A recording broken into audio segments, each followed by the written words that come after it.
SeatGeek. For all your ticketed events, from sporting to concert outings, SeatGeek has you covered. They even conveniently color-coded each ticket on their website from amazing to worst, so you can easily know which are the best deals. SeatGeek, the smart way to buy. Save $20 off your next ticket purchase with the promo code. Thank you guys for tuning in for another episode of Keep_TV. I'm your host, Grande Gato, also known as the Big Cat Makuka. Put your paws up if you're rocking with the Big Cat. Listen, today we're talking about Donte Whitner, former safety of the Washington Redskins, 49ers, and the Buffalo Bills, and former defensive backs coach Perry Fewell took shots at him. Shot fired! Even during the off week, they're taking shots at us. They won't even let us be great in the off week. We'll talk about it. But first, one quick question before we get started. Do you let a cat out of like yes? No? Maybe? Do you let a cat out of if you let a cat like a take this with. Listen, man, we're going to talk about this, man. Let's get into it. Before we get started, make sure you subscribe, click the notification bell so you don't miss a video. Now, if you haven't heard it, I think it was on 106 The Fan, a local radio station up in D.C., where they were talking about the Washington Redskins and Jay Gruden being fired. Donte Whitner, former safety in this league. Yeah, not a scrub, not a backup, a former solid safety. I won't call him elite, but he was solid. 2 Pro Bowl years. Played with the Niners, the Bills, etc. He came out again. Listen, I'm a players guy. I defend the players, okay? Players over coaches, okay? POC, that's what I live by, the POC, okay?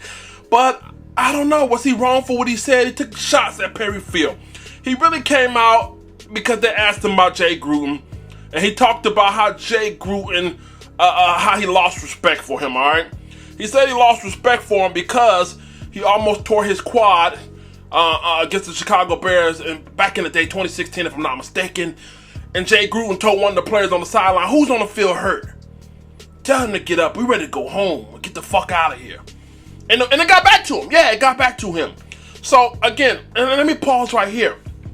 I already had to come out and tell guys like D'Angelo Williams, you gotta pipe it down, okay? A lot of you guys are super emotional. For guys to play in one of the toughest leagues in the NFL, I mean, in America, the NFL, you guys are super emotional. So this feels a 6-minute rant about the coaching staff and everybody who was hired under Jay Gruden.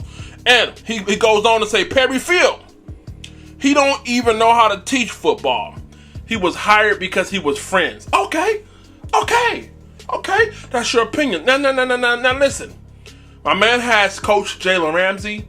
He has coached some of the Buffalo Bills. And also, one more thing, he was a defensive coordinator for the 2011 Giants. What happened in 2011? Yeah, they won the Super Bowl that year. Yeah, and even though their defense gave up a lot of yards, and partly because a lot of their secondary players were hurt, guess what? They led the lead in turnovers, interceptions, forced fumbles, sacks. Google it, find it out yourself. So even though they did give up a lot of yards on the way to the Super Bowl victory, they were plus in the turnover section. So, he don't know how to teach what now?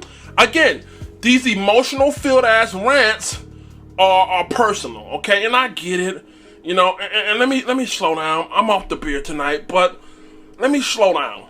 Does he have a point? And like I said, I'm pop, players over coaches. And this is a business, and they can't get dirty. Let me tell you what I mean. Now let's move on and see, does he have a point? Now, he also referenced Troy Vincent, yes, the former Troy Vincent cornerback for the Buffalo Bills. He said when he was younger in his career, Troy Vincent said, come here, let me show you how this dude moves. He said during losses, Perry Fewell he wouldn't come in the locker room. He wouldn't, and I quote, shake hands and check on anybody to see if we all right. Sound a little bit emotional. You need a daddy in your life, huh? Nigga need to shake your hand, kiss you, and wipe your tears. You knew if you went out there and played a fucking bad game, it stink. Who wants to congratulate that? But, again, let's be fair. Coming from a coaching standpoint, you're supposed to support your players in all things, okay? Also, Troy Vincent said, now watch when we win. Watch how his demeanor changes.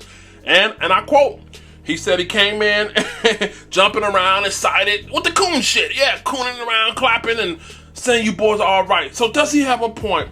And I'll tell you this right here, guys. I said this before, and I'm not going to mention no names, but I think he has a little bit of a point. So I can't say that he's completely hating. What I will say is this right here. It was a bitch move that he brought his name up. Like, why you gotta goggle my shit? Why you gotta goggle my man's shit out on lunch break? I mean, on bye week. You brought his name up. The question was about Jay Gruden. But, you know, he's sowing his feelings because Jay Gruden told him to get his ass off the field while he was hurt. You know, he's going to kill the whole his whole coaching staff. Okay, I get it. You want them emotional brothers. But he does have a little bit of a point. I'm not going to mention this guy's name, but we all know who I'm talking about if you watch my video. I do believe that certain coaches, they give superstars the passes. Yeah, no accountability. And this is something he said as well. He said Perry Fewell will kiss Josh Norman's ass. He said he would kiss it good. He said, my man, go out there, blow a coverage, go out there and fuck up. Guess what? Perry Fewell wipe his ass. It's okay. Take up for him because he makes a lot of money for the organization and he's making a lot of money himself. But he said he would dog out younger dudes.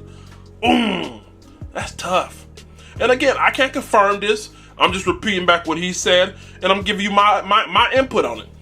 I believe some of this shit may be halfway true. Like I said, I can't confirm it. I can't deny it either. But based off my assumptions and based off of, you know, listen, I played ball. I made it all the way up to semi-pro. I had a CFL tryout, broke my fucking ankle, and that was the end of my run, okay? That's as far as I made it. But along the way, there's a lot of politics. From high school to college, semi-pro to CFL. There's politics and all this shit. And I mean it. What I mean by that is, if you're the household name, or you're a big-time player, or the big-time recruit, or the person with the most potential, you get away with a lot of shit. So I don't believe he's bluffing on that. I think some of that may be true. He also went on to talk about Josh Norman. How Josh Norman couldn't read the coverage and he would play the blame game on TV, but he really couldn't understand how to run a certain defense. I tell you what, I don't know how to feel about this. Well, I do know how to feel about it. You're a sucker for bringing up Perry Fewell. You should have kept it on Jay Gruden. Josh Norman, I love you, man, but hey, man, that's a Redskins problem, not my fucking problem, okay? But is there some validity? I can see it. I can't confirm it, but I can see it. Okay? But Donte Whitner, let me give you some advice, my brother. Calm your ass down. You emotional. The dude hurt your feelings. He hurt your pride. Allow niggas like me to handle the trash. Give me the juicy gossip and I'll run with it. You got a professional NBC analyst career. Maintain that shit, my brother, okay? Niggas like me on YouTube, I can divulge this shit and nobody gives a care, okay? So, yeah, much love, man. Get in the comments section. I want to hear from you guys. Is my man doing too much? I mean, he went after Jay Gruden, which was fine, because the question was about Jay Gruden. But then he brought in Perry Fewell and the other players. My man sound like an ex-lover. Oh, I'm gonna get you. I'm gonna hurt you like you hurt me. That symptomatic shit like that. Get in the comments. I'm your host. I got thoughts on the game. My cool guy, put your paw up. Listen, man, make sure you turn into the Spotify podcast, Google Podcast, Anchor FM, and wherever else we are, man. Make sure you subscribe to the channel. Thank y'all, guys. We're almost at 4K. Tune into the 4K giveaway video. Let's get up out of here. Let the church say, damn. Don't forget to subscribe to the Carolina Panthers custom helmet giveaway video in the playlist. Once we hit 5,000 subscribers, I'll be giving away free a $300 retail value Marvel's Avenger Carolina Panthers helmet. Keep pounding.